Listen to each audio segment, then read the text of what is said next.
어느 날 몇몇 상처 입은 독수리들이 모여들었습니다. 그 모임에는 왕따당한 독수리, 배신당한 독수리, 시험에 떨어진 독수리, 사업에 실패한 독수리들이 참석했습니다. 그 독수리들은 모두 자기가 세상에서 제일 불쌍한 독수리라고 생각했습니다. 그리고 이렇게 사느니 차라리 죽는 게 낫다, 죽자, 이렇게 의견 일치가 이루어졌다고 합니다. 그래서 죽음의 언덕 밑으로 가서 막 떨어지려고 할 때에 갑자기 저 멀리서 멋진 영웅 독수리가 날아옵니다.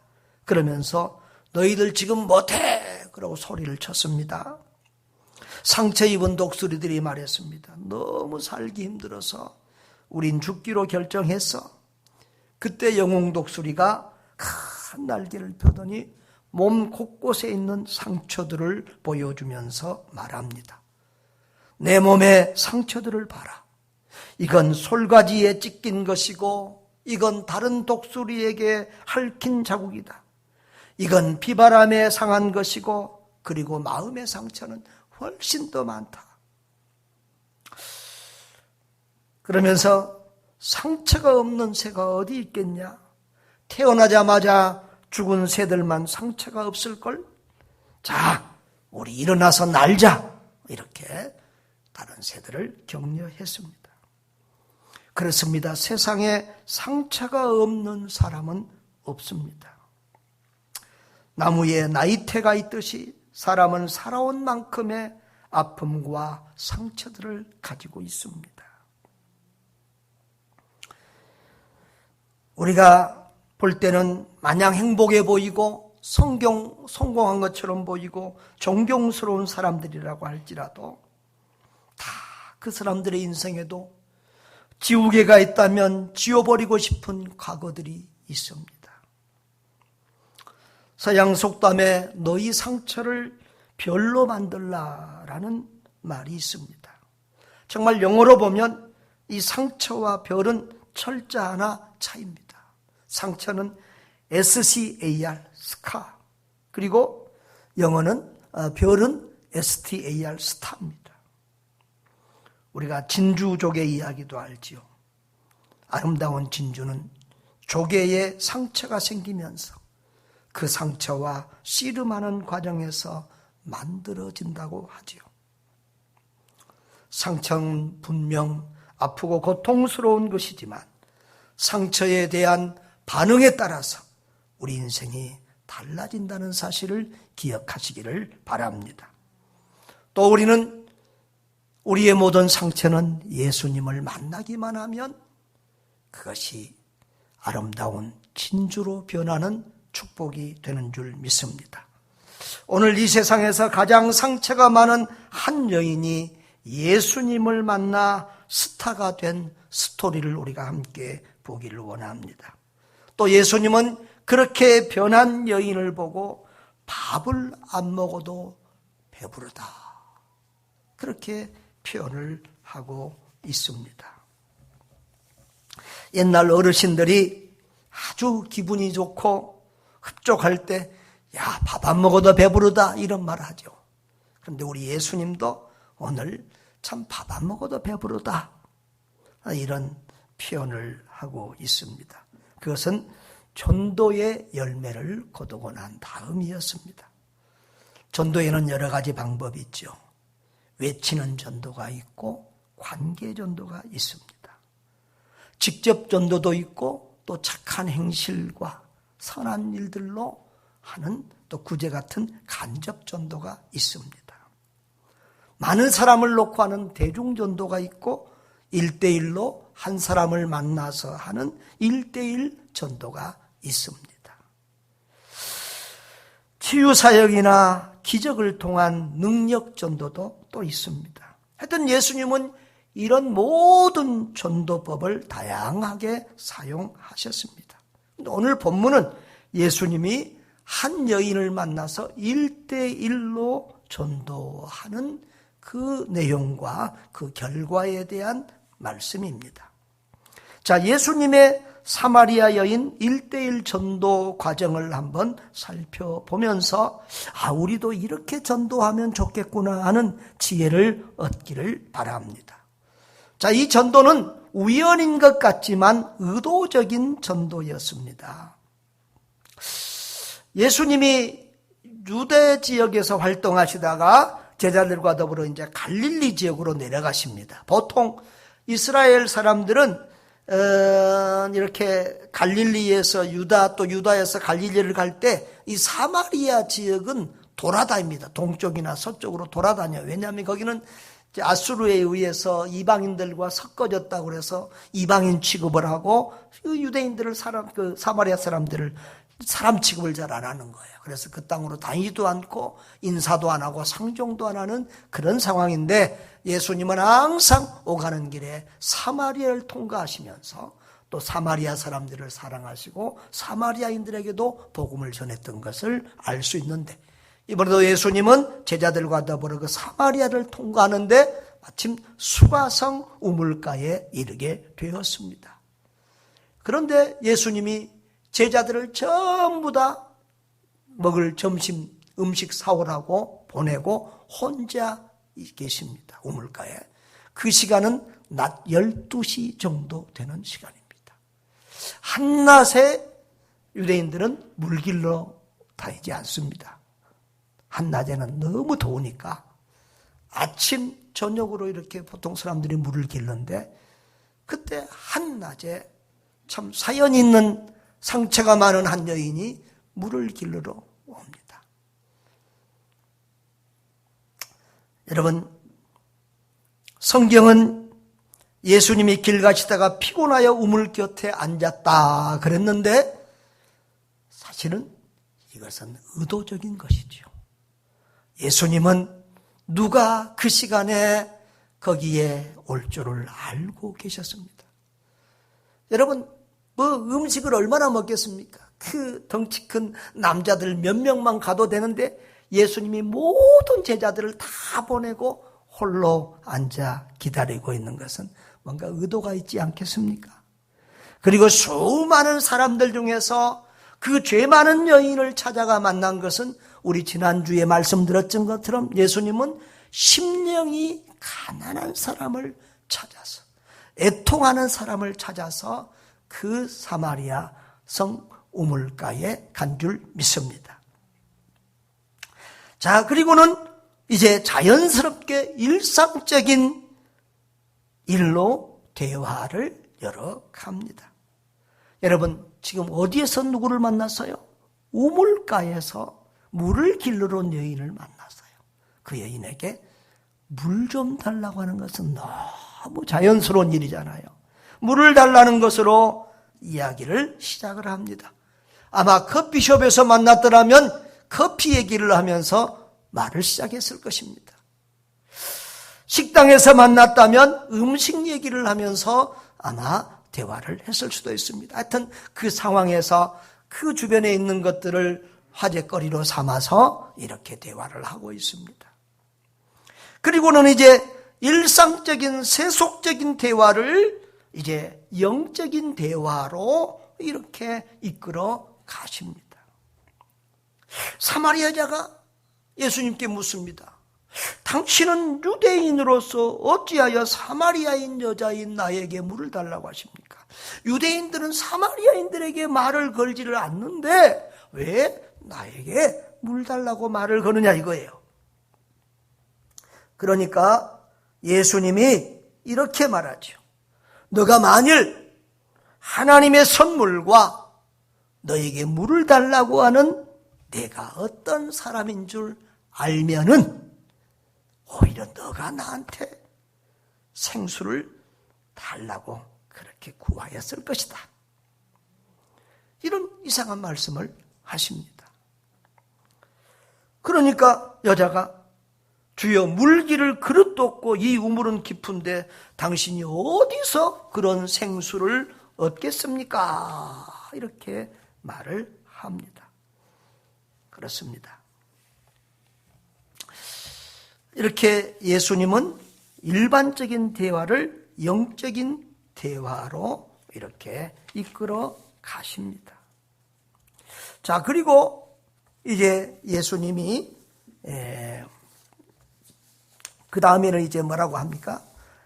그 예수님이 그 여인에게 13절입니다.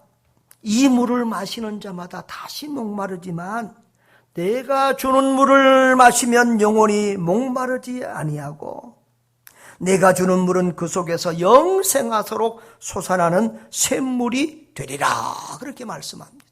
그러니까 이 세상의 물은 먹으면 또 목마르지만 내가 주는 물은 영생수로서 먹으면 영원히 목마르지 않는 그런 물이다. 그렇게 말씀합니다. 예수님은 지금 여인에게 물이 아니라 영생에 대해서, 구원에 대해서 이렇게 말씀을 지금 연결해 가시는 것입니다. 그러니까 여자가 주여 그런 물을 내게 주사 목마르지도 않고 여기 물릴로 오지도 않게 하옵소서. 이렇게 또 요청을 합니다. 여러분, 이 여인은 지금 예수님을 이상한 유대인 남자로 알았다가 또 왜 이 사람이 나한테 말을 걸지? 그랬는데 이제는 또 자신이 영원히 목마르지 않은 생수를 줄 수 있다고 하니까 계속해서 예수님에 대한 관심과 궁금증이 증가되고 있습니다. 그때 예수님은 또 그 여인의 죄를 깨닫게 하십니다. 자, 여인이 그 생수를 달라고 했는데 예수님은 갑작스럽게 또 다른 질문을 하십니다. 갑작스러운 반전입니다. 가서 내 남편 데려오라는 거예요. 근데 우리가 이 여인 잘 알잖아요. 남편이 이전에 몇 명 있었다고요? 5명이 있었는데 지금 살고 좀 또 다른 남자하고 살아. 이 남자도 자기 남편 아니라 이거예요. 예수님이 그것을 아시고 그 여인의 이 부끄러운 부분과 죄를 드러내십니다. 여러분, 전도는 죄를 깨닫는, 자기 죄를 깨달은 죄인에게 하는 것이에요. 예수님은 지난주 설교에 들었잖아요. 나는 의인을 구하러 온 것이 아니라 죄인을 구하러 왔다 그랬어요.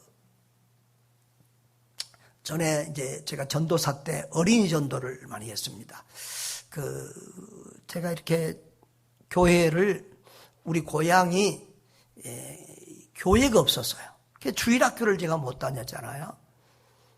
근데 이제 목포에 와서 초등학교 6학년 때 어른들 예배 한두 번 가보고, 그리고 이제 또 이제 중고등부 예배 이렇게 다니고 이러면서 신앙생활을 했어요. 그런데 군대 가서도 이제 열심히 했지만 군대 교회도 우리 주일학교가 없었어요.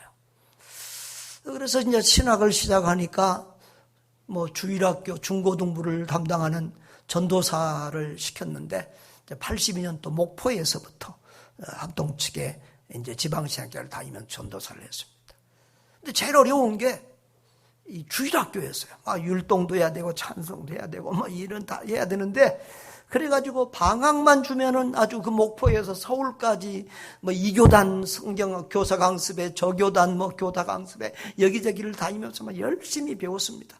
그리고 이제 서울로 와서 저 구이동의 한 교회에 이제 전도사를 맡아서 또 기관을 하면서 그때도 어린이 전도회나 이런 데 다니면서 열심히 배웠어요. 근데 옛날에는 어린이 전도회 5일 클럽이라는 게 있어요. 요즘은 이제 3일 클럽으로 바뀌게 된 거예요. 5일 동안 어디 가서 이제 숙박하면서 어린이에 대한 공부, 전도에 대한 거 배우면서 이제 어린이 전도를 실습을 계속 이렇게 합니다. 그러면 이제 글 없는 책을 가지고 가서 애들한테 전도합니다. 글 없는 책 여러분 다 아시죠? 그런데 이제 글 없는 책을 보여주면서 다 이렇게 전도하는데, 처음에는 이제 하나님 사랑, 하나님은 너를 사랑하신단다. 그래서 너가 구원받고 천국에 오시기를 원하신단다. 그런데 이제 그 다음에 무슨 색깔을 보여줘야 되죠? 까만색을. 처음에는 이제 금색 보여주고, 다음에는 이제 까만색을 보여주면서, 그런데 너는 죄가 있어서 이 천국에 올 수 없단다. 이제 그렇게 하잖아요. 그런데 애들은 죄의식이 없는 애들이 많아요.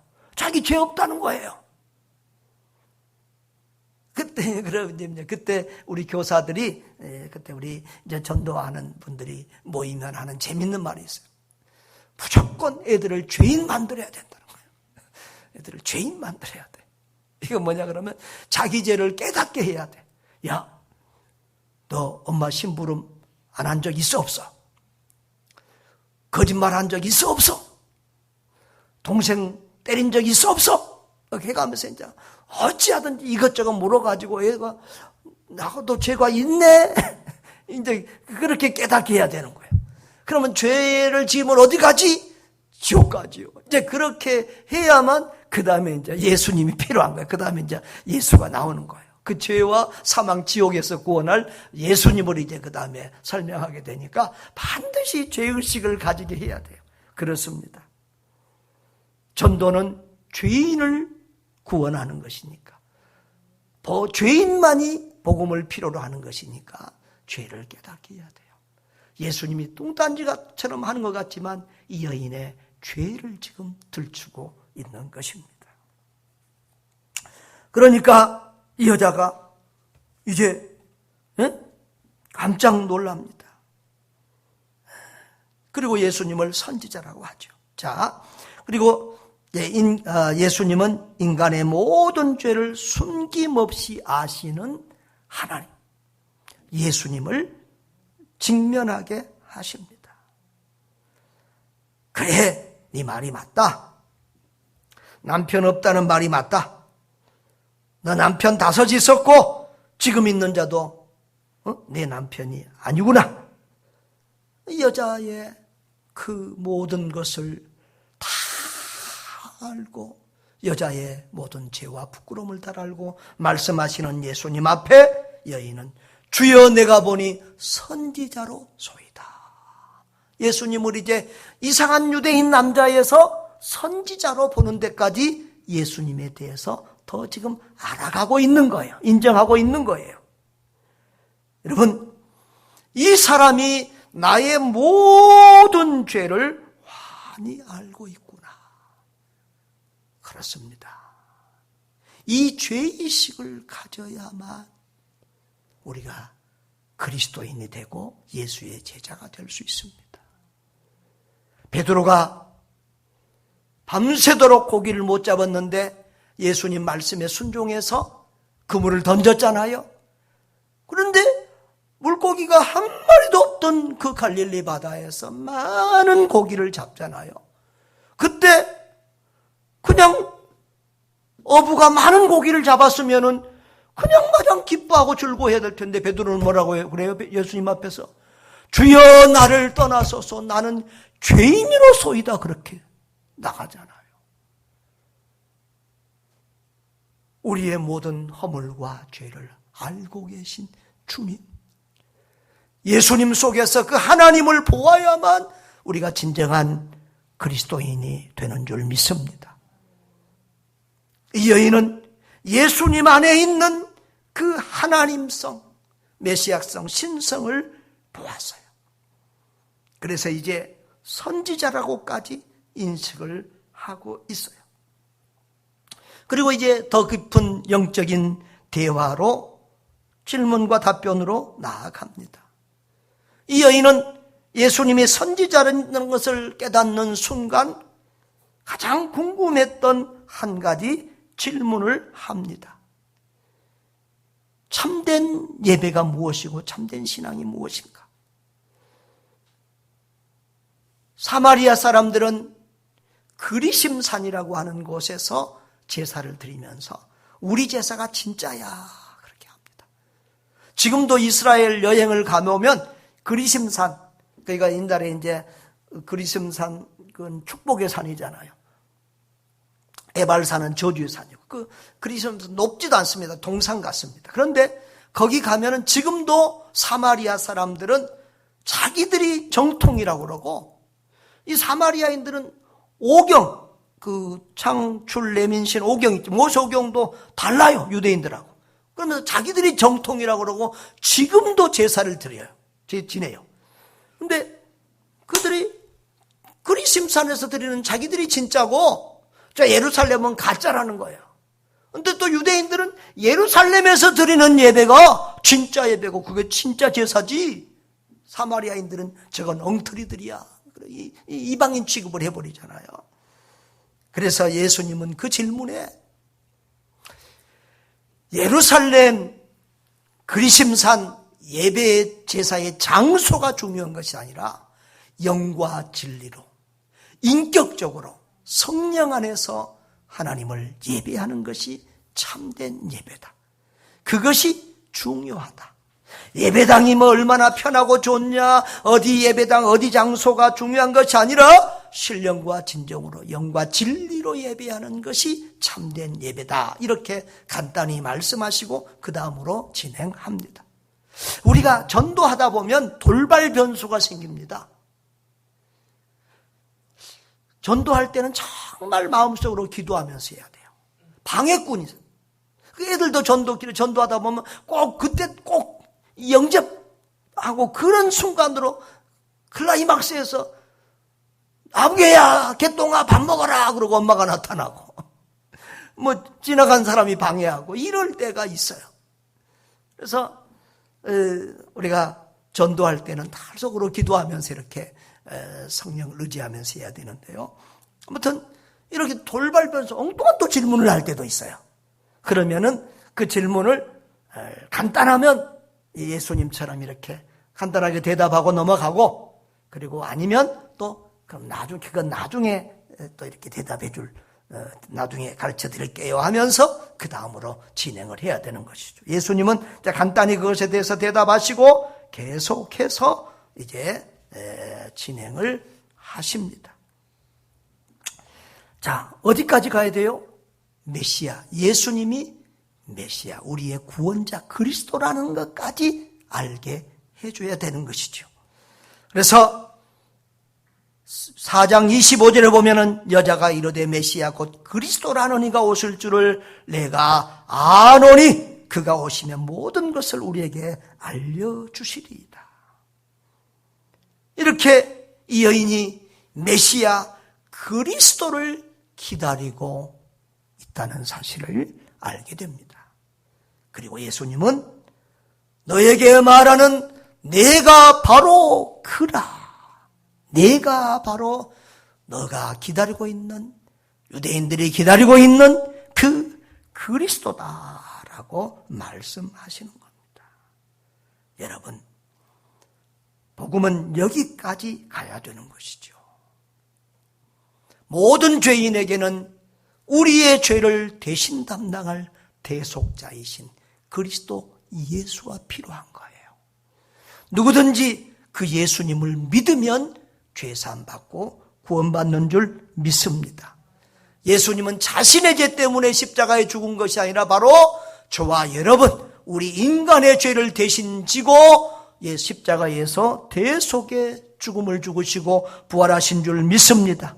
그래서 누구든지 자기 힘으로 자기 공로로는 구원받을 수 없고 죄 문제를 해결할 수 없고 나의 죄를 대신 지고 십자가에서 죽으신 예수님의 대속의 공로로야만이 우리가 구원받는 줄 믿습니다.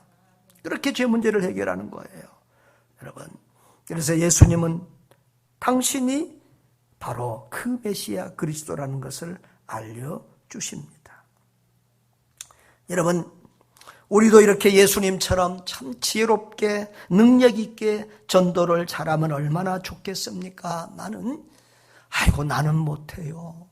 나는 성경도 몰라요. 나는 용기도 없어요. 나는 뭐도 못해서 전도 못해. 우리는 이런 핑계 댈 때가 많아요. 그런데 성경은 이렇게 말해요. 전도와 선교는 성령님이 하시는 일이다. 우리가 순종하기만 하면 성령님께서 우리 입에 그때마다 할 말도 주시고, 그리고 그 전도 상황에서 기적과 능력도 하나는 것이다 라는 거예요. 그래서 우리가 전도 현장에 보면, 선교 현장에 보면 우리가 상상할 수 없는 기적이 일어나는 거예요. 어떨 때는 내가 하고 내가 놀려. 아니, 내 기도도 이렇게 응답이 될 때가 있네. 암 환자가 낫기도 하고 중풍병자가 일어나기도 하고, 이런 것들이 전도와 선교 현장에서 일어나는 거예요. 여러분, 전도는 성령님이 하시는 일이에요. 주님의. 우리는 순종만 하면 되는 줄 믿습니다. 그리고 이제 예수님을 인격적으로 만나면, 예수님을 바로 만나고 믿는 사람들은 전도자가 되는 거예요. 이 여인이 어떻게 됐어요? 물동이를 버려두고 동네로 가서 사람들에게 내가 살아온 모든 것들을 다 알고 있는 사람을 내가 만났다. 와서 봐라. 이분이 그리스도가 아니냐. 이렇게 외치니까 많은 사람들이 예수님께 나왔다는 거예요. 이렇게 해서 많은 전도의 열매를 맺게 됩니다. 전도는 고구마 캐는 것과 같다고 그러죠. 고구마가 하나 캐면 줄줄이 엮어져서 올라오는 것처럼 이 전도를 받은 사람이 또 전도하는 이런 일들이 계속 되어지는 거예요. 어떨 때는 전도받은 새신자가 오히려 전도를 잘하는 경우가 많아요. 우리 오래 믿는 사람들은 주변에 믿는 사람밖에 없어갖고 전도를 잘 못해요. 그런데 새신자는 새로운 감정, 새로운 열정, 또 주변에 불신자들이 많으니까 오히려 전도를 더 잘하는 경우가 많아요. 우리가 전도하면 아이고 뭐 목사님이니까, 아이고 집사니까. 그런데 엊그저께 같이 술 마시고 놀던 사람이 예수 믿는다고 교회 다니고 변화돼 갖고 예수 믿자 그러면은요 신기하잖아요.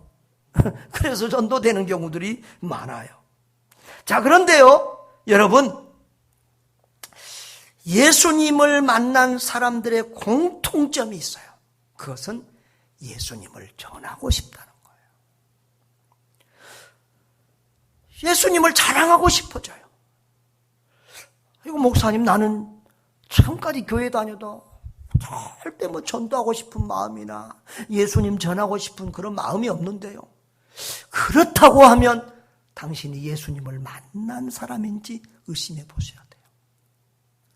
예수님을 인격적으로 만나고 정말 예수 믿고 죄 사함 받고 구원받은 사람이라고 하면 그 예수님을 자랑하고 싶고 전하고 싶고 그걸 참을 수 없을 만큼 그런 마음을 느끼게 돼요. 그런데 우리가 또 처음에는 그랬는데 오랫동안 이렇게 예수 믿으니까 첫사랑 다 식어버리고 감정 식어버리고 어느 틈에 우리는 벙어리처럼 전도 못하는 벙어리가 되어 있지 않습니까? 우리 모두 다시금 첫사랑의 그 감격과 절조의 열정 회복할 수 있기를 주님의 이름으로 축복합니다. 그리고 전도를 받은 사람이 예수님을 믿을 때 그 전도는 완성이 된 거예요. 여러분, 이 여인이 전도했어요. 그런데 사람들이 처음에는 사마리아 여인 때문에 왔어요. 여러분, 죄인이 전도해도, 창기가 전도해도, 누가 전도해도 복음은 복음인 줄 믿습니다. 그래서 우리는 나는 죄가 많아서 전도 못해 이런 말 할 필요 없어요. 누구든지 어떤 형편이든지 아이고 나는 초신자라서 성경을 몰라서 못해 이런 말도 필요 없어요. 내가 아는 만큼 내가 만난 그 예수를 전하면 열매는 하나님이 주실 줄 믿습니다. 그런데 처음에는 이 여자의 말로 믿었는데 나중에는 이제 예수님을 이틀 동안 더 거기 유하게 하시면서 예수님 41절 42절에 보면은 예수의 말씀으로 말미암아 믿는 자가 더욱 많아 그랬어요. 그래서 그 여자에게 말하되 이제 우리가 믿는 것은 내 말로 인함이 아니니 이는 우리가 친히 듣고 그가 참으로 세상의 구주인 줄 알미라 그랬어요. 그래요. 전도자가 사람 만나는 데까만 그지만 인도하면 안 돼요. 전도 받은 사람이 반드시 예수님을 만나게 해주셔야 돼요. 사람 바라보고 교회 다니고 사람 때문에 교회 다니는 사람은 반드시 넘어져요.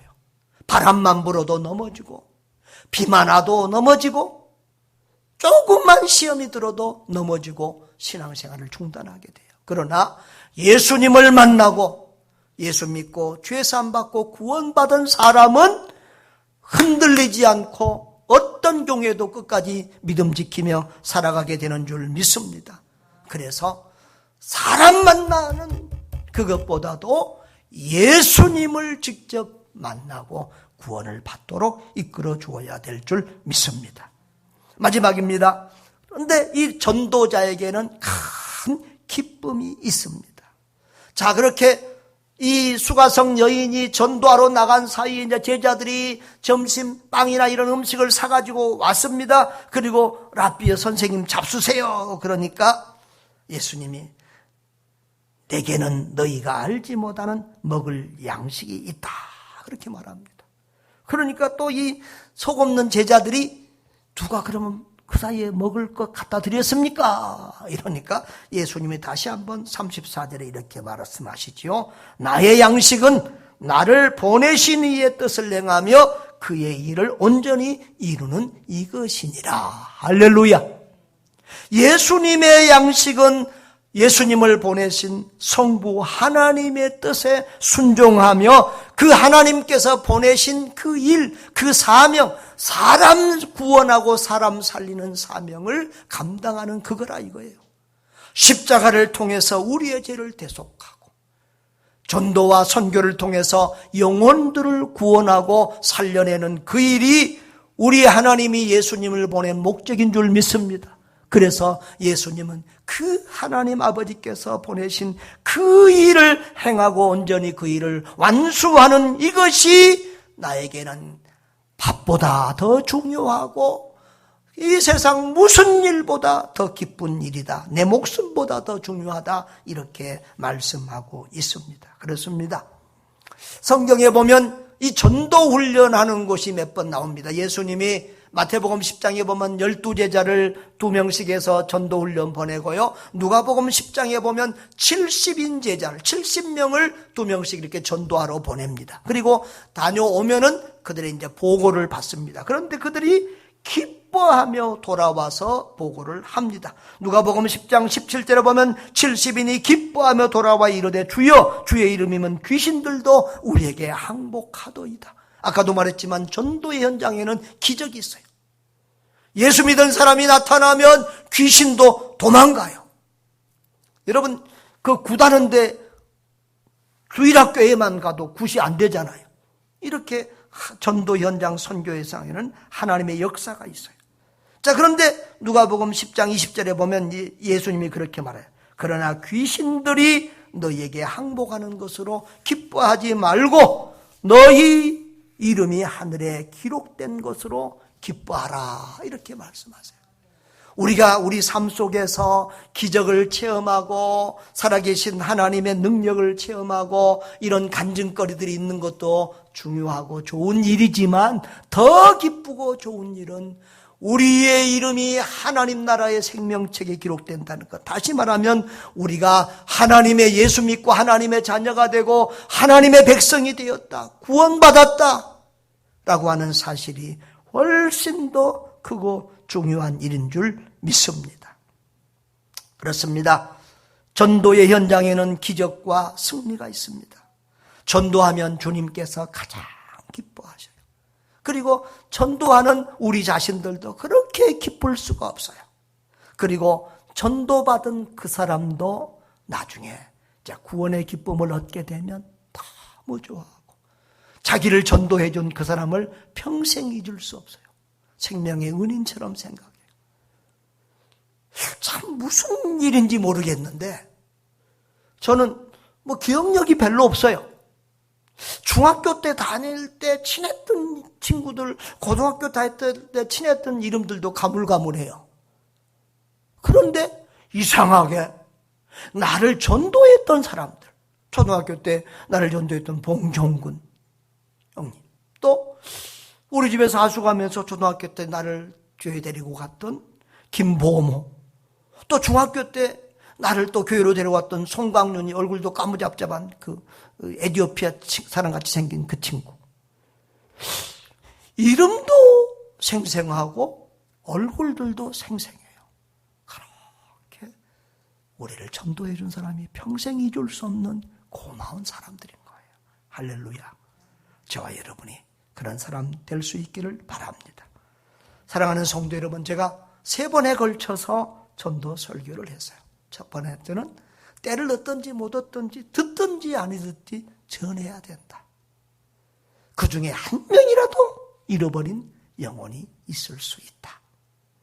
그리고 지난주에는 전하되 가능하면 심령이 가난한 자, 마음이 온유하고 겸손한 사람에게 전하면 열매가 더 있다. 그것이 지혜로운 일이다. 오늘은 또 이렇게 예수님처럼 성령께서 주시는 지혜와 능력으로 전도해야 되고 또 그 전도에는 큰 기쁨이 있다는 것을 말씀드렸습니다. 교회가 전도주의를 만들고 특별 행사를 하는 것은 전도를 측면에서 돕기 위한 것입니다. 이번에 무슨 행사 있으니 일 있으니 갑시다. 이렇게 하면 더 좋을 것이고 또 유명한 강사 누가 온다고 하면 또 전도하기도 좋을 것입니다. 매번 안 나와도 특별한 날 이런 때만 와도 가끔이라도 오면 믿음은 들으면서 나니까 또 설교를 듣고 복음을 듣다가 믿음이 생길 수도 있는 것입니다. 여러분, 전도할 때 들고 갈 선물이 필요하시면 말씀하세요. 수건 필요하면 수건도 드리고 또 다른 전도용품도 이렇게 드릴 수 있으니까 하여튼 교회가 해야 될 1순위의 첫 일은 전도하고 선교하는 영혼 구원하는 일인 줄 믿습니다. 여러분, 전도는 기쁨입니다. 기쁨입니다. 따라합시다. 전도는 기쁨이다. 먹지 않아도 배부를 만큼 기쁜 것이 전도의 열매입니다. 그런데 때로는 전도 열매를 거두지 못해도 내가 전도함으로써 내가 하나님의 말씀에 지상명령에 순종했다. 이런 또 기쁨이 있어요. 또 우리가 전도하면 그 사람이 지금 이번에 나오진 않았어도 조금 더 주님과 교회와 가까워졌어요. 조금씩 익어가는 거예요. 그러니까 또 기뻐할 수 있는 것입니다. 또 성경은 포기하지 아니하면 때가 이름에 거두리라고 했으니 우리가 포기하지 않고 또 전도하면서 기쁨으로 그날을 기다릴 수 있는 것입니다. 시편 126편 5절 6절에는 눈물을 흘리며 씨를 뿌리는 자는 기쁨으로 거두리로다. 6절 다 같이 시작. 울며 씨를 뿌리러 나가는 자는 반드시 기쁨으로 그 곡식단을 가지고 돌아오리로다. 주께서 이렇게 말씀하셨사오니 그 말씀을 또 믿고 우리가 전도해야 될 줄 믿습니다. 여러분, 예수 믿고 기뻐하고 또 예수 전하서 기뻐하는 참 행복자들 되시기를 주의 이름으로 축원합니다. 아멘.